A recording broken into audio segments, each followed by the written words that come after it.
Hey guys, what's up? Welcome back here to today's episode of Intuitive Angling. And man, I really appreciate you guys checking out today's video and spending some time with me.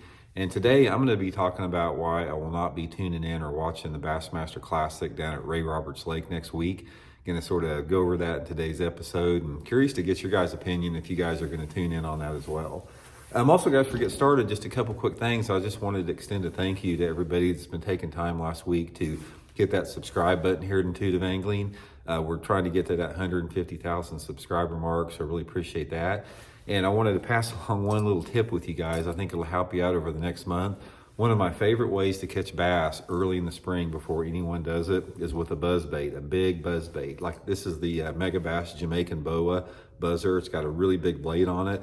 Guys, you can fish this on warm, cloudy days when the water temperature's in the 50s before anybody else is throwing a buzzer, and catch some really good ones. So I'll put the Mega Bass Jamaican boa buzzbait link in the description of this video if you guys want to pick one of these large profile buzzers up there. Definitely catch you some good ones. Okay, guys, I'm not going to be tuning in next week, and I sort of want to explain a little bit. And also, guys, before I get into this, I wanted to say that this video, I'm not sliding anybody that's qualified for the 2025 Bassmaster Classic. Congratulations. You know, you worked within the framework that Bassmaster put out there to qualify for this event. And I can tell you from somebody like myself that has qualified for quite a few Bassmaster Classics, you're in a special club, man. It's a lifetime dream of any angler to qualify for the Classic. But in my opinion, the Classic has been diminished tremendously from what it was back from when it was in its heyday, prior to about 2004. It's really went downhill after that. And I sort of want to get into that a little bit and sort of explain to you why I've sort of lost my enthusiasm for that particular event. Let me sort of explain one thing to sort of frame this a little bit as far as, the reason people tune into the Classic. Back when I was, in my 20s, I was a baseball fanatic. I was like anyone else. I had the dream about being a pro baseball player. I loved it. And I knew everybody on the Major League Baseball teams. And if it's like, I followed it so closely that if there was a game going on between a couple of my favorite teams, I could tell you every single player on the team as far as on the starting lineup. And I could also imitate their batting stance. It's like, every single one of them had, like with the Cincinnati Reds, they were one of my favorite teams. And I could imitate the stance of Pete Rose and Johnny Bench and George Foster and, all the stars on Cincinnati because I followed it. I paid close attention to it. I knew every one of them. Now, fast forward that here to bass fishing. I went through the list this morning on the Bassmaster Classic qualifiers, 58 qualifiers, which is way too many in my opinion. And out of the 58 people in the Classic, I'd only heard of 35 of them. Now, when I'm talking about hearing of 35 of them, I'm talking about the 35 names, and I went through the list. I had heard of 35 of those names, and I'm talking about just seeing the name in some type of a article or something like that. And then I went back through there, and I only identified. I went back through the list, and if every one of them came up to me, all 58 qualifiers, I only recognized 16 of them, their faces. The other ones, I wouldn't know who they are. If I was in Walmart and they passed me, I wouldn't even know who they were. But I only knew 16 of the 58 people, by facial recognition. And I got thinking about that, and it's like, man, that is just freaking messed up. So here's the reason that I really won't be tuning in and wanted to get into this, as far as what I just was talking about, is that it's not the same. It's like the allure and the energy and everything about the Bassmaster Classic has completely changed. Number one is, like I said, is when anglers have qualified for the Bassmaster Classic through the use of forward-facing sonar, I'm not saying I don't respect the anglers for their ability to catch fish, but I don't equate that into somebody that has earned a qualification in the Bassmaster Classic by using artificial technology to get to that particular stage. That's just me as an angler out there. I can't form an appreciation for that. And I think that's one of the reasons why there are so many anglers out there that I don't know is because most of the anglers that I know in the sport are highly skilled anglers that has taken it's taken them decades to get where they were. Like guys like John Cox in the Classic, Greg Hackney, some of the people like that have been, Jacob Porosnik, some of those people that have really been around a long time and have mastered the art form of bass fishing. But there's a lot of anglers in there. And again, I'm not slighting those anglers. They operated within the context and the framework that Bassmaster set.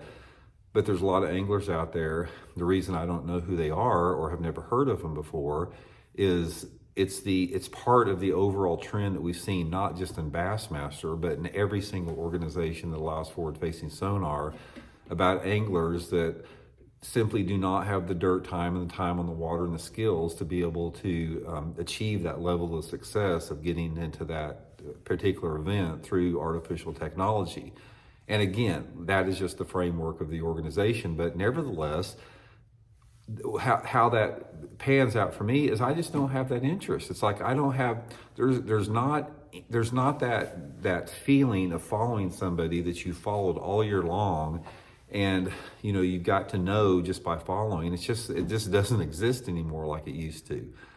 Back when the Bassmaster Classic was at the top of its period, from about 1975 to about early 2000, something like that, I could literally go down any Bassmaster Classic list, and most of them, like I said, we had 35 to 40 some people in the tournament. But you could show me a list of Bassmaster Classic qualifiers. I knew every single one of them. It's like you didn't even have to show me their name. I knew who they were by looking at their face. I knew the strengths that they have. I could go down and look at every single angler and say, oh, he's a Caroline rigger, he's a flipper, he throws a crankbait, he likes to deep crank, he's a good topwater fisherman. I knew the strengths and the talents of each particular angler, and that made me interested in the event. And it's like the entire event became a lot more interesting because I knew everybody within that event. And also, guys, I just tell you right off the bat, ever since Ray Scott left the Classic, man, I just haven't had that much interest in following it. Ray Scott created a vibe to the Bassmaster Classic that simply can't be duplicated by anybody. Now, I'm not saying there's people that haven't done good jobs. Dave Mercer, Fish Burn, they are all great MCs. I'm not taking anything away from them. But there's a context of when you talk about Bassmaster, you see Ray Scott in that cowboy hat and, his, Western, get up vest he used to wear at the Classic. And it was just completely different. And it's just like, ever since we've had all this, more anglers, and there's more and more anglers every year that get into the event that, people just don't know who they are.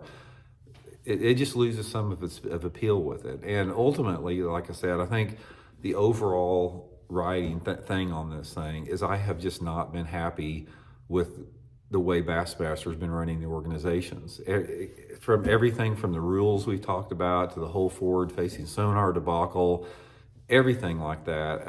I've just been really turned off the last couple of years by the direction the organization is headed. And it sucks, guys. You know what? It really sucks because I'm coming from somebody that, like, Bassmaster was my life. Man, like I said, I became a Bass member in 1973 when my mom and dad got me a membership. On my lunchbox, when I took to grade school, I had a Bassmaster Sportsman Society sticker on my lunchbox. I had Bassmaster stickers on all my boats back when I was a kid. When I got my first truck when I was 16 years old, my little beat up $600 Datsun pickup, first thing I did was put a Bassmaster Sportsman Society sticker on it. All I wanted to do was be a professional angler on the Bassmaster tournament trail, and I did. I lived it and breathed it and I ate it. And every single day, man, and to see and for somebody like myself that just, Bassmaster was such a big part of my life, my whole life, to see what it's turned into now in 2025, I've just lost interest in it. I got to be honest with you. I've just lost interest completely in following it. And like I said, that just sucks to do that because, man, it's just like when you see something that has been degraded like it has compared to what it used to be back in the day, it's pretty disheartening. But Anyway, guys, I just wanted to throw that out there, just a little video prior to Classic Week next week. And hopefully, you know, like I said, I'll read about it after it's over. But you know, I just hope for the well-being of the sport and for the good of the sport that whoever wins the Bassmaster Classic wins at real bass fishing and doesn't win it through the illegitimate technique of using forward-facing sonar to catch bass. It's for the Bassmaster Classic to be won with forward-facing sonar it's just a disgrace to the event. I mean, the Bassmaster Classic should be the showcasing the most highly talented, skilled bass anglers on this planet that actually have art form, that they have an ability to turn bass fishing into an art form from the understanding of seasonal patterns and movements of bass, and being experts at a diversity of techniques and masters at a couple of them. And to see that degraded by somebody winning the tournament saying, oh, there he is, there he is, there he is. Oh, he's almost there. He's almost to my bait. There he is. Oh, there he's got it. If that is not an insult to that particular event, then you probably should reevaluate your viewpoint on what competitive fishing is about, because it is not fair chase. So anyway, guys, let me know what y'all think about it. Appreciate y'all tuning in. We'll talk later.